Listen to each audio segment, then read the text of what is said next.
ಮಾನ್ಯ ಅಧ್ಯಕ್ಷರೇ, 2024ನೇ ಸಾಲಿನ ಕರ್ನಾಟಕ ಸರ್ಕಾರಿ ಉದ್ಯಾನವನಗಳ ಸಂರಕ್ಷಣೆ ತಿದ್ದುಪಡಿ ವಿಧೇಯಕವನ್ನು ಪರ್ಯಾಲೋಚಿಸಬೇಕೆಂದು ಸೂಚಿಸುತ್ತೇನೆ. ಅಧ್ಯಕ್ಷರೇ, ನಂದಿ ಬೆಟ್ಟದಲ್ಲಿರ್ತಕ್ಕಂಥ 2 ಎಕರೆ ಭೂಮಿಯನ್ನು ಪ್ರವಾಸೋದ್ಯಮ ಇಲಾಖೆಗೆ ಅದನ್ನು ವಹಿಸಿಕೊಡಬೇಕು ಅನ್ನುವಂಥ ಒಂದು ದೃಷ್ಟಿ ಹಾಗೂ ಇತರ ಕೆಲವು ಮಹತ್ವದ ಬದಲಾವಣೆಗಳಿಗಾಗಿ ಈ ಒಂದು ತಿದ್ದುಪಡಿಯನ್ನು ತಂದಿದ್ದೇವೆ.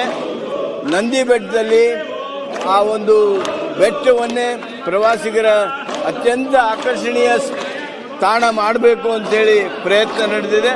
ಆ ಪ್ರಯತ್ನಕ್ಕೆ ಇದು ಅನುಕೂಲ ತರ್ತಕ್ಕಂಥ ಒಂದು ಈ ತಿದ್ದುಪಡಿಯನ್ನು ನಾನು ಮಂಜೂರು ಮಾಡಿಕೊಡ್ಬೇಕು, ಅದನ್ನು ಪಾಸ್ ಮಾಡಿಕೊಡ್ಬೇಕು ಅಂತೇಳಿ ನಾನು ವಿನಂತಿ ಮಾಡ್ತೀನಿ.